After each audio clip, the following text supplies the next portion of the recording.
What if building real wealth didn't require a big idea, a massive investment, or quitting your job?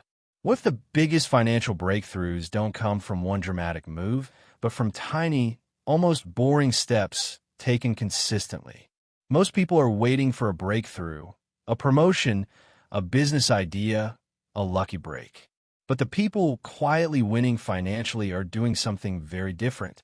They're stacking small income streams. Low effort, low risk, often automated. On their own, they look insignificant. Together, they create momentum, and momentum changes everything. This is the small steps plan, not a get-rich-quick fantasy, not hustle culture, but a practical, repeatable system for building financial security one small win at a time.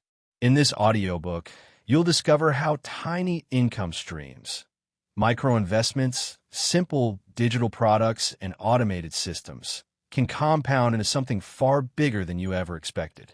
If you've ever felt stuck, overwhelmed, or unsure where to start financially, this is where you begin. Chapter 1. The Myth of Overnight Riches. Why Small Steps is the New Smart. We've been sold a dangerous lie about money. Scroll through social media for 5 minutes, and you'll see it everywhere. Overnight success stories, screenshots of massive payouts, headlines promising 6 figures in 6 months. The message is loud and clear.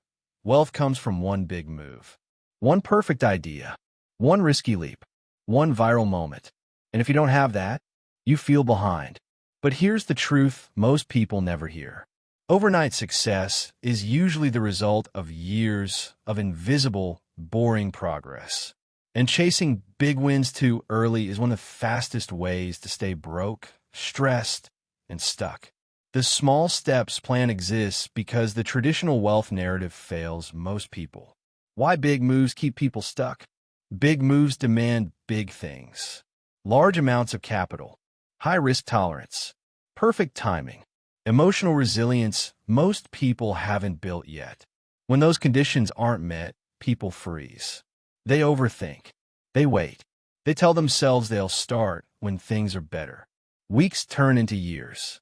Ironically, the desire for a big breakthrough becomes the very reason nothing changes. Small steps solve this problem by removing friction. They don't require permission. They don't demand confidence you don't yet have. They don't collapse your life if they fail. They move you forward quietly. The hidden power of starting small. A tiny income stream doesn't feel impressive at first. An automated digital product making $2 a day. A micro-investment growing slowly in the background. A simple system that brings in $50 a month. On paper, it looks insignificant, but psychologically, something powerful happens the moment money flows without trading hours for it. You stop seeing income as something tied only to time and effort. You start seeing it as something that can be designed. That mental shift is where everything changes. Momentum beats motivation. Motivation is unreliable. Momentum is not. Small income streams create momentum because they give fast feedback. They reduce fear of failure. They build confidence through evidence, not hype. Each small win proves something important. I can create value. I can build systems. I can grow this. That belief compounds faster than money ever could. People who rely on motivation wait for the right moment. People who build momentum create it. Why the small steps plan is safer and smarter. Traditional advice says, focus on one big thing. The small steps plan says, diversify early, scale later. Instead of betting everything on one idea, you spread effort across low-risk opportunities. If one fails, nothing breaks. If one works, it can be expanded. If several work, you gain leverage. This approach mirrors how strong systems are built, not just in finance, but in nature, technology, and business. Redundancy creates resilience. Small systems create freedom. This chapter's core truth. Wealth isn't built by dramatic moments. It's built by consistent, repeatable actions that stack quietly over time.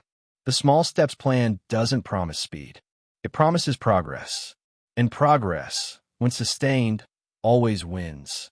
In the next chapter, we'll break down exactly what qualifies as a tiny income stream, why some work while others fail, and how to spot the ones that actually compound instead of wasting your time. Chapter 2. Deconstructing the tiny income stream archetype. Before you build anything, you need clarity. Most people hear income stream and immediately think of side hustles that demand constant effort. Driving, freelancing, trading hours for money, burning evenings just to stay afloat. That's not what we're building here. The Small Steps plan is built on a very specific type of income stream, one that works with your life, not against it. Let's break it down. What a tiny income stream really is. A true tiny income stream has 4 defining traits. Low effort to maintain, low capital to start, automation or semi-passivity built in, scalability without proportional effort. If your income requires you to show up every single time, it's not a stream, it's a job. Tiny income streams are designed once, then allowed to run. They don't replace your main income overnight.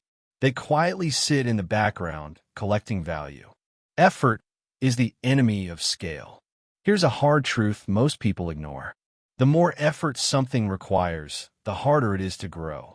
That's why hourly work caps income. That's why burnout happens. That's why most side hustles die. Tiny income streams flip the equation. You put effort in upfront, not forever. After that, systems replace effort. Tools replace time. Structure replaces stress. The goal isn't to work harder, it's to make effort irrelevant. Examples that actually work. Tiny income streams don't look flashy, but they're effective. Think, a simple digital template solving a specific problem. A micro course explaining one narrow skill. Automated investing into diversified assets.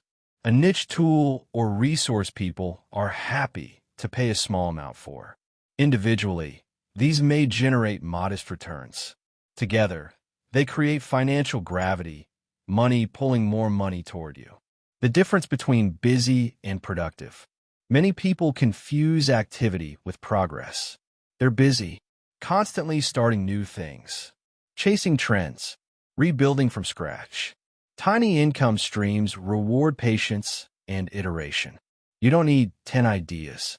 You need one that works, then you refine it. Once it's stable, you add another. Slow on purpose, strategic by design. Why tiny beats big at the beginning? Big projects demand certainty. Tiny systems tolerate uncertainty. You don't need perfect execution. You don't need expert-level knowledge. You don't need confidence. It builds itself. Tiny income streams let you learn cheaply. If something fails, you adjust. If it works, you scale. No drama. No collapse. This chapter's core truth.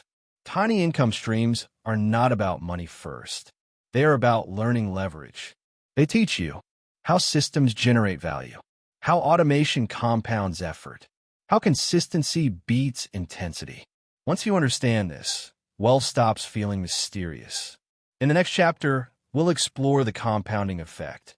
Not just how small money grows into big money, but how confidence, skill, and opportunity compound alongside it. Chapter 3. The compounding effect. More than just math. Most people think compounding is a financial concept. Interest on savings. Returns on investments. Numbers slowly climbing over time. That's only the surface. The real power of compounding isn't mathematical. It's behavioral, psychological, and strategic. And once you understand that, the small steps plan stops feeling slow and starts feeling inevitable. Why compounding feels invisible at first. In the early stages, compounding is boring. Your first tiny income stream might make a few dollars a day, a small payout per week, an amount that feels almost laughable. This is where most people quit. Not because it doesn't work, but because it doesn't feel like it's working. Compounding is deceptive. Progress hides until it suddenly reveals itself. The snowball doesn't roll, it sticks. The popular snowball analogy misses something important. Compounding doesn't just grow, it sticks. Every small win becomes permanent. A system you built, a skill you've learned, a process you can repeat. Even if income pauses, knowledge doesn't disappear. You're not starting over, you're stacking layers. Reinvestment is the multiplier. Here's the moment compounding becomes unstoppable. When tiny profits stop being spent and start being reinvested. That reinvestment might be improving an existing product, automating a manual step, funding the next small stream. You're not chasing money, you're building momentum. Each reinvestment reduces friction. Each reduction accelerates growth. Psychological compounding. This is the part no one talks about.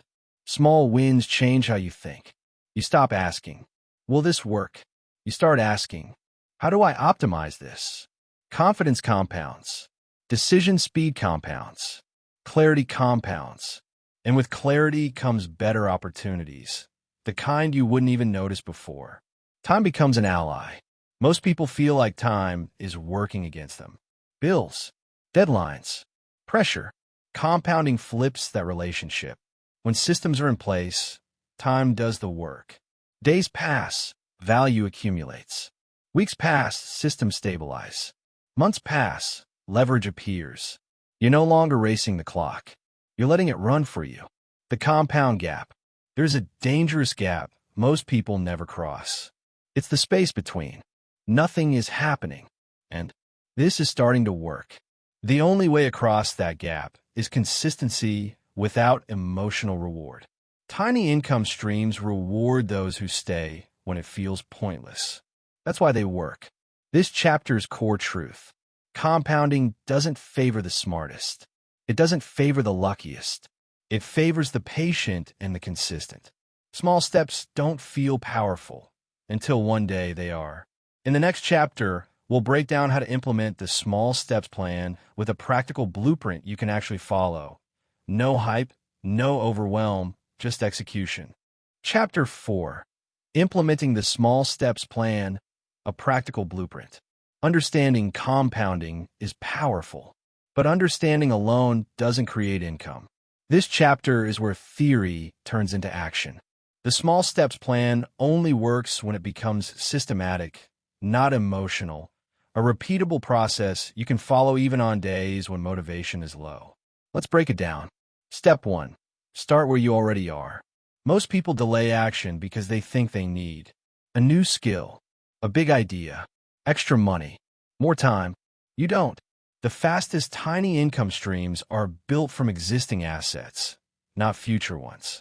Ask yourself, what do I already know how to do reasonably well? What tools, platforms, or experiences am I already familiar with? What problems do people around me constantly complain about? Your first stream should feel almost boring to start. That's a feature, not a flaw. Step 2. Shrink the scope ruthlessly. This is where most plans fail. People try to build a full business, a complete product, a perfect system. The small steps plan demands the opposite. You are not building something impressive. You are building something small, fast, and functional. Examples. One digital template, not a full course. One automated tool, not a platform. One microservice, not a brand. If it takes more than a weekend to launch, it's too big. Step 3. Design for automation first. The goal is not income. The goal is income that doesn't require constant effort. Before launching anything, ask, can this run without me being present? Can delivery be automated? Can payment be frictionless? Automation doesn't mean complex tech. It can be as simple as auto-delivery emails, scheduled posts, basic workflows. Even partial automation creates leverage. Step 4. Launch before you feel ready. Perfection kills momentum. The small steps plan thrives on early feedback, not polish. Your first version should solve one problem, be clear in its purpose, be easy to access. That's it. Early launches create data instead of guesses, confidence instead of doubt, direction instead of confusion. You don't improve before launching. You improve because you launched. Step 5. Limit your time investment. This is critical. Tiny income streams work because they respect your energy. Set boundaries. a fixed number of hours per week, a clear stopping point, no endless tweaking. If a stream demands constant attention, it's not small, it's a trap. Sustainable momentum comes from controlled effort, not burnout. Step 6. Document everything. Every step you take creates knowledge. Document what worked, what didn't, what took longer than expected, what felt easier than you thought. Documentation turns one win into many. It's how your second income stream becomes easier than the first, and the third easier than the second. Step 7. Stack, don't replace.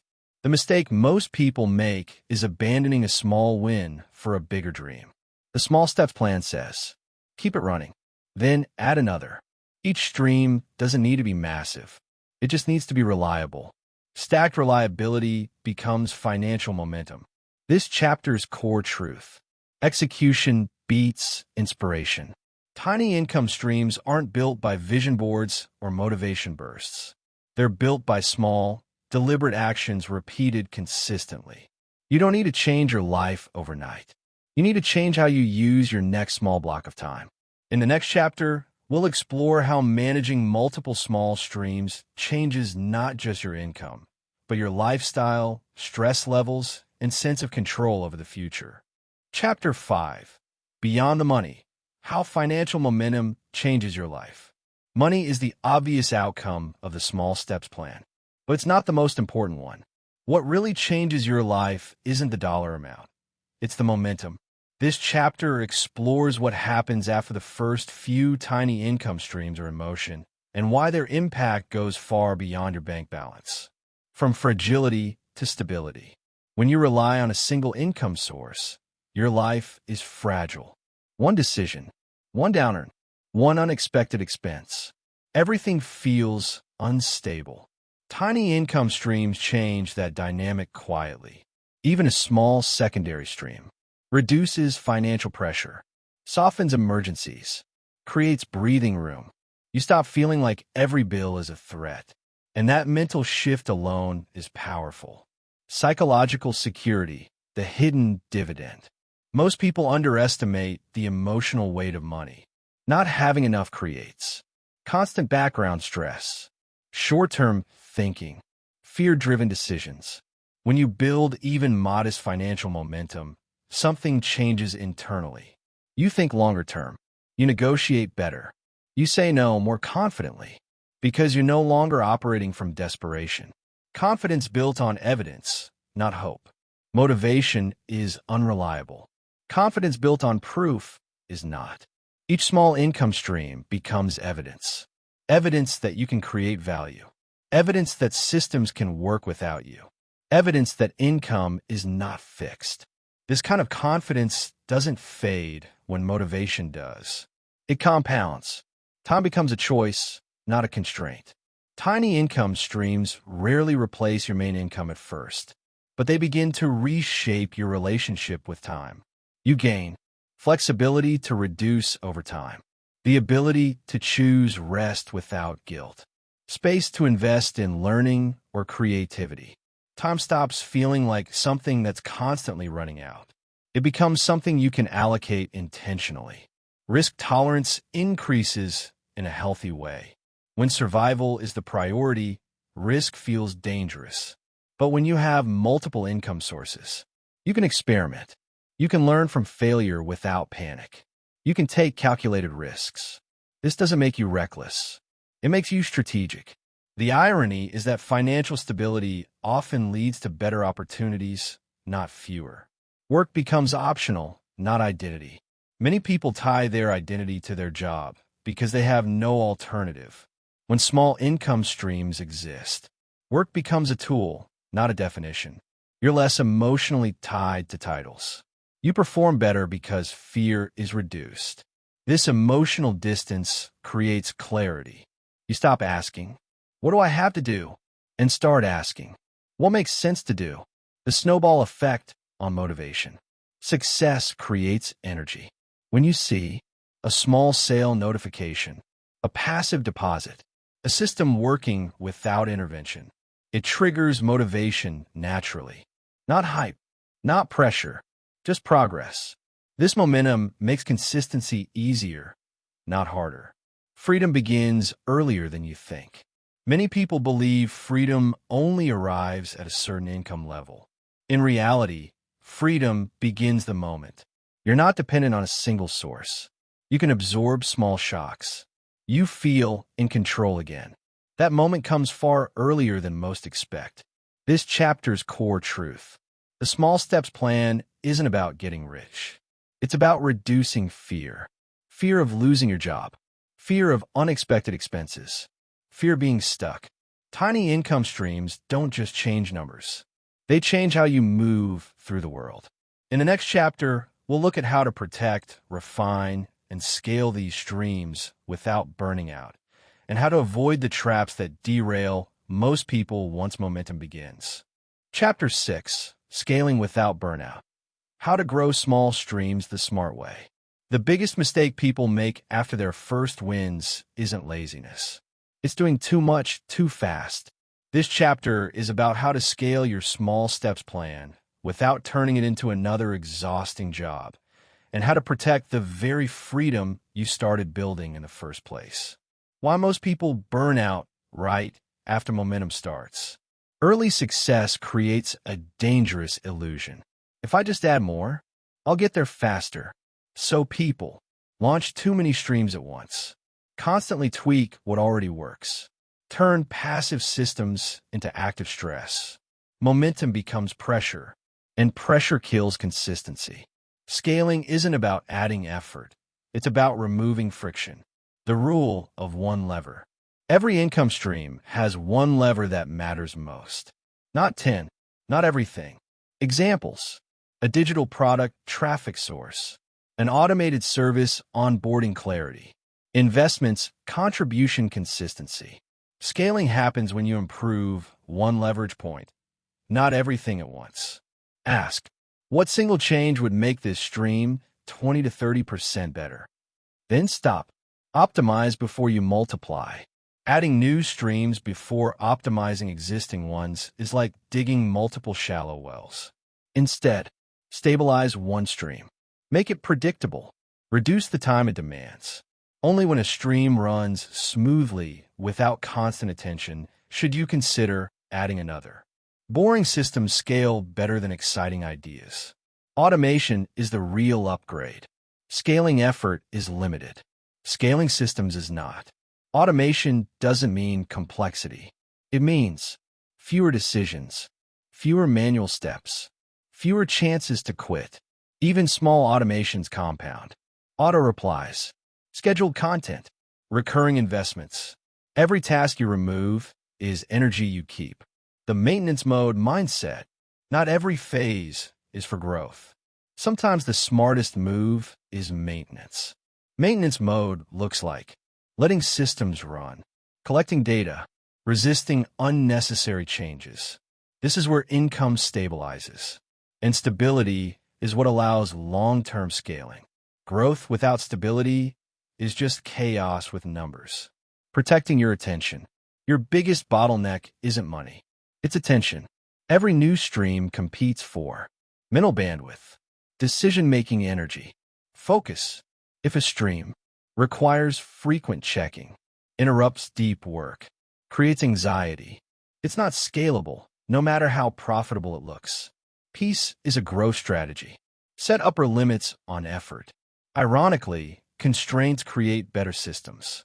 Decide maximum weekly time per stream, maximum number of active projects, maximum complexity you'll tolerate. These limits force smarter design.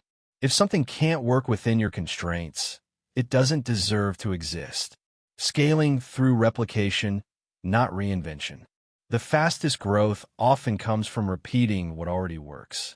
Same format, same structure, same process, different audience, different niche, different angle. Reinvention feels creative.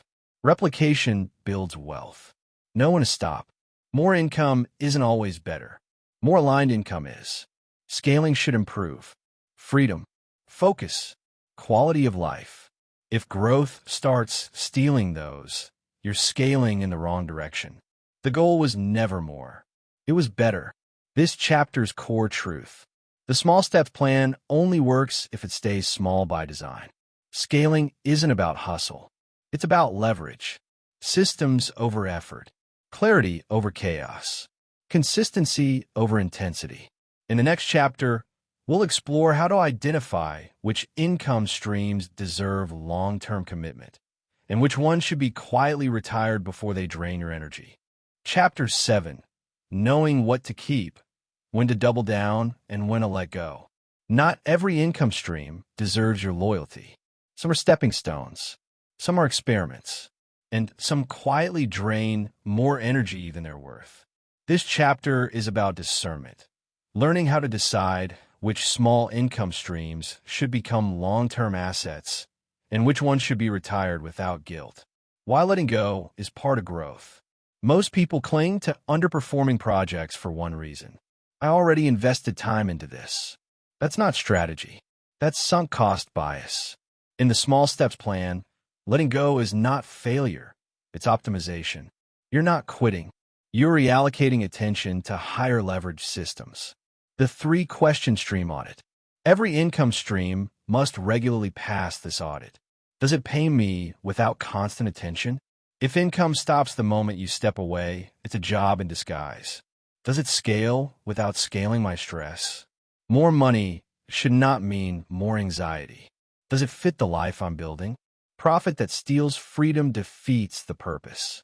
If a stream fails 2 or more, it's on probation. The effort to return ratio. Not all dollars are equal. Some require emotional energy, decision fatigue, time fragmentation. Others simply arrive. Track. Time spent per week. Mental effort required. Monthly return. You're looking for asymmetry, where small inputs produce disproportionate outcomes. That's where you double down. The hidden cost of almost good streams. The most dangerous streams aren't bad ones. They're the almost good ones. They make some money, feel productive, keep you busy, but block you from building something great. Almost good streams create the illusion of progress while quietly stalling real growth. When to double down. A stream earns commitment when it is predictable, improves with repetition, becomes easier over time, aligns with your strengths. Doubling down doesn't mean obsession. It means improving one lever, strengthening one system, saying no to distractions. Depth beats breadth when momentum appears. Strategic quitting. How to exit cleanly. If you decide to let a stream go, stop feeding it new energy. Automate whatever can still run, or shut it down completely. No announcements. No dramatic exits. Quietly remove the drag. Your future systems will thank you. The 1-year test rule. Most worthwhile streams need time, but they also need limits. Give new streams a defined trial period, clear success criteria, a non-emotional review. At the end of the period, decide, commit, maintain, or eliminate. Decisions delayed become drains. Your identity is not your streams. You're not your income sources. Streams can change. You don't have to. Detachment gives clarity. Clarity leads to better choices. Building a portfolio, not a patchwork. Think like an investor. Your income streams should complement each other, reduce risk, increase optionality. A portfolio is intentional. A patchwork is reactive. Your job is to curate, not accumulate. This chapter's core truth. Wealth grows faster when you subtract the wrong things. Let go early. Commit deeply. Protect your energy. In the next chapter, we'll explore how these small income streams compound into long-term security and why financial momentum matters more than any single big win. Chapter 8. Financial Momentum. Why small wins change everything. Most people think wealth is about how much money you make. It's not. It's about momentum, the psychological and financial force that builds when money starts moving without you pushing it every day. This chapter explains why small income streams don't just add money. They reprogram how you think, act, and take risks. The first dollar that wasn't earned by time. There's a moment that changes everything. It's when money arrives. while you're asleep, while you're busy with something else, without you actively working for it. That first automated dollar hits differently. It proves a new reality. Money can work without you. And once your brain accepts that, your behavior changes. Why momentum beats motivation. Motivation is emotional. Momentum is mechanical. Motivation fades. Momentum compounds. Small income streams create predictable cash flow, consistent feedback, repeated proof of progress. Each stream reinforces the belief. This works. That belief fuels action. Action fuels systems. Systems fuel momentum. The confidence loop nobody talks about. Here's the loop. You launch something small, earns a little money. Your confidence increases. You take smarter risks. You build better systems. Income becomes more stable. This loop doesn't start with confidence. It starts with evidence. And small wins are the easiest evidence to create. Financial momentum reduces fear. Fear thrives in uncertainty. When income comes from one source, every decision feels dangerous. Every risk feels irreversible. Multiple small streams change that. You stop asking, what if this fails? And start asking, what happens if this works? Momentum lowers the emotional cost of failure. Why compounding is behavioral, not mathematical. Everyone understands compound interest on paper. Few understand it in behavior. When income grows gradually, you reinvest instead of spend. You think in systems, not paychecks. You optimize instead of hustle. Small streams train patience. Patience multiplies results. The snowball effect in real life. At first, progress feels slow. Gains seem insignificant. Then, streams stabilize. Reinvested earnings accelerate growth. Decisions become strategic instead of desperate. Suddenly, momentum feels inevitable. Not because you got lucky, because you stay consistent. Momentum creates optionality. Optionality is the real prize. It's the ability to say no, walk away, take long-term bets. Small streams don't just add income. They add freedom of choice. And freedom compounds faster than money. Why people quit right before momentum. Most people stop too early. They quit when the stream is only making a little. Growth feels boring. Results aren't dramatic yet. They confuse quiet progress with failure. Momentum is silent before it's obvious. Designing for momentum, not perfection. You don't need perfect systems. You need systems that run, income that repeats, progress that continues. Momentum forgives imperfections. Inaction does not. This chapter's core truth. Wealth doesn't arrive suddenly. It leans in quietly. Small streams create motion. Motion creates confidence. Confidence creates better decisions. In the next chapter, we'll look at how to protect this momentum, avoid lifestyle inflation, and turn financial progress into long-term security instead of short-term spending. Chapter 9. Protecting the momentum, avoiding lifestyle inflation and silent setbacks. Momentum is powerful, but it's also fragile. Most people don't lose financial progress because they stop earning. They lose it because their expenses quietly grow to match their income. This chapter is about defending your momentum once it exists. The hidden enemy, lifestyle inflation. Lifestyle inflation doesn't announce itself. It sneaks in as, I deserve this now. It's only a small upgrade. I'll cut back later. One subscription, one convenience, one status purchase at a time. Before you notice, your new income has disappeared. Why more money often feels the same. This is the trap. You earn more, but your stress doesn't change. Why? Because your baseline expenses increased. Your margin stayed the same. Your safety net didn't grow. If every raise is absorbed by spending, progress is an illusion. Momentum requires margin. Margin is the space between what you earn and what you need. That space is where freedom lives. Margin allows reinvestment, risk-taking, long-term thinking. Without margin, Income is just a faster treadmill. The psychological shift that protects you. Here's the rule high leverage people follow. Income increases don't justify lifestyle upgrades. They justify system upgrades. Instead of asking, what can I buy now? They ask, what can I automate, delegate, or reinvest? That mindset protects momentum automatically. The 3 buckets rule. Every new dollar should be assigned before it arrives. Stability, emergency buffer, fixed savings. Growth, reinvestment into income streams. Enjoyment, controlled lifestyle upgrades. Most people reverse this order. Momentum dies there. Why discipline is easier after momentum starts. Early discipline feels restrictive. Later discipline feels strategic. Once income flows, saying no feels intentional. Spending feels measured. Delayed gratification feels empowering. Momentum turns restraint into confidence. The invisible leak audit. At least once per quarter, ask, which expenses crept in without increasing freedom? Which subscriptions no longer serve momentum? Which conveniences replace systems? Most leaks aren't big purchases. They're habits. Why growth requires boredom. Momentum thrives on repetition. Repetition feels boring. That's why people sabotage themselves. They crave novelty.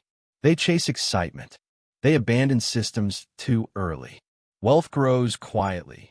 Chaos feels productive but isn't. Protecting your identity, not just your money. When income increases, identity shifts. Dangerously, people start thinking, I'm doing well now. That belief invites complacency.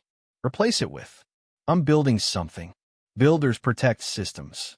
Spenders protect comfort. Delayed rewards multiply faster. Every dollar you don't inflate into lifestyle buys time, buys optionality, buys future leverage. This isn't deprivation. It's prioritization. The rule of sustainable upgrades. Upgrade lifestyle only when income is boringly predictable. If income still excites you, it's not stable yet. It's not time yet. Stability earns comfort. Momentum earns patience. This chapter's core truth. Momentum isn't lost through failure. It's lost through unnoticed comfort creep. Protect your margin. Protect your systems. Protect your long-term optionality. In the final chapter, we'll tie everything together. How tiny income streams evolve into real financial security, identity freedom, and control over your time. Chapter 10. The Long Game. Turning tiny streams into total freedom. This is where everything comes together. Not in a dramatic finish. Not in a viral breakthrough. But in a quiet, irreversible shift. Freedom doesn't arrive as a moment. It arrives as a position. Why financial freedom is structural, not emotional. Most people imagine freedom as quitting a job, hitting a number, a sudden release. But real freedom is built like infrastructure. It's the result of systems that work without supervision, income that doesn't demand constant presence, decisions made from stability, not urgency. Tiny income streams create this structure, from income to independence. At first, small streams feel insignificant. $20 here, $50 there, $200 a month. But independence isn't about totals. It's about coverage. When income streams begin to cover utilities, food, rent portions, insurance, your leverage increases. You don't need everything covered. You need enough pressure removed to think clearly. The psychological shift no one talks about. Something subtle happens when income becomes distributed. You stop thinking, what if this fails? And start thinking, which lever do I pull next? Fear loses authority. Options multiply. That mental shift is the real milestone. Why multiple streams beat one big win? A single income source creates fragility, anxiety, dependency. Multiple small streams create redundancy, calm, choice. It's not about chasing more. It's about reducing single-point failure. The flywheel effect. Here's how the long game accelerates. One small stream builds confidence. Confidence fuels consistency. Consistency improves systems. Systems create efficiency. Efficiency frees time. Time allows expansion. This is compounding beyond money. Time is the ultimate dividend. Eventually, income becomes secondary. What you gain instead? Control over your schedule. The ability to say no. The freedom to choose alignment over survival. Money bought time. Time bought autonomy. That's the real return. Why this path is sustainable. This approach avoids burnout, all or nothing risk, identity collapse if one thing fails. You're not gambling. You're stacking advantages. Each stream is small. Together, they're resilient. From hustle to ownership. At the beginning, effort is required. But the goal was never hustling forever. The goal was ownership, automation, detachment from hourly dependence. Tiny streams are stepping stones, not destinations. What success quietly looks like. No flashy signals. No external validation. Just bills paid without stress. Decisions made calmly. Opportunities chosen, not chased. That success most people never post about. Your new default mode. You no longer ask, how do I make money? You ask, how do I improve systems? You don't react. You design. You don't rush. You compound. The final truth. Big freedom rarely comes from big moves. It comes from small, disciplined actions repeated long enough to become irreversible. Start small. Stay consistent. Protect momentum. And one day, without ceremony, you'll realize you're free.